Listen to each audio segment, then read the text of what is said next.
Hello, Year 2. It's Mrs. Corribin here. Welcome to the first chapter of our shared book, which is The Hodgeheg by Dick King-Smith.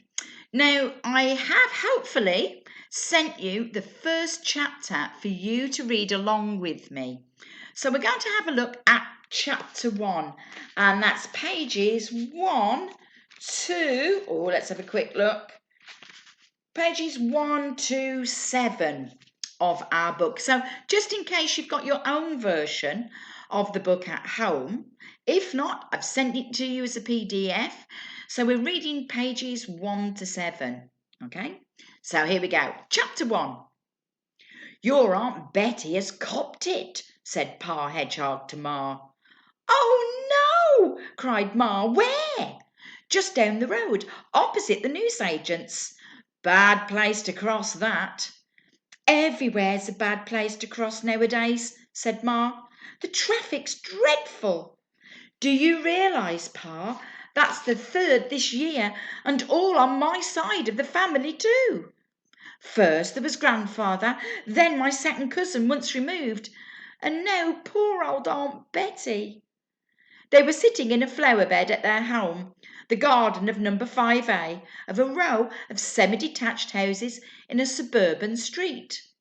On the other side of the road was a park, very popular with local hedgehogs, on account of the good hunting it offered, as well as worms and slugs and snails, which they could find in their own gardens. There were special attractions in the park. Mice lived under the bandstand, feasting on the crumbs dropped from listeners' sandwiches. Frogs dwelt in the lily pond, and in the ornamental gardens, grass snakes slithered through the shrubbery. All these creatures were regarded as great delicacies by the hedgehogs, and they could never resist the occasional night's sport in the park. But to reach it, they had to cross the busy road. Poor old Auntie Betty, said Ma again. It's a hard life, and that's flat. It's a hard death, said Pa sourly, and that's flat too. Talk about squashed. The poor old girl was... Shh, said Ma at the sound of approaching footsteps. Not in front of the children. As up trotted 4 small figures, exact miniatures of their parents, except that their spines were still greyish rather than brown. 3 of them were little sows, named by Ma, who was fond of flowers. They were Peony, Pansy and Petunia. Pa had agreed reluctantly to these names, but had insisted on his own choice for the 4th, a little boar. Boys, he said, needed noble-sounding names, and the 4th youngster was therefore called Victor Maximilian St. George. Woo, Max for short.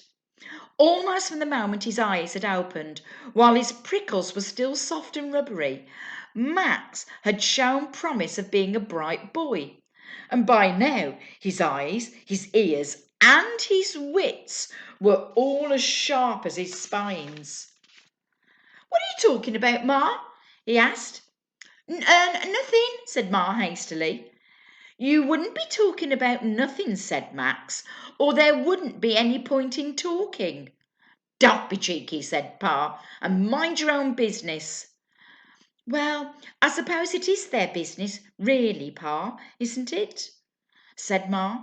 Or soon will be. They're bound to go exploring outside our garden before long, and we must warn them. You're right, said Pa. Now then, you kids, just you listen to me. And he proceeded to give his children a long lecture about the problems of road safety for hedgehogs. Max listened carefully, and then he said, Do humans cross the road? I suppose so, said Pa. But they don't get killed. Oh, I don't think so, said Pa. Never seen one lying in the road, which I would have if they did. Well then, said Max, how do they get across safely? You tell me, son. You tell me, said Pa. I will, said Max. I will. Well, today, guys, you'll find that I've posted alongside the story some questions about that first chapter that we've just read. Now, hopefully, if you've got the PDF of the book in front of you, you'll be able to go back to the text to find out some of those answers. If, however, you haven't, you can repeat the video because the answers are in the story. Okay, lovely to see you all. See you tomorrow. Bye.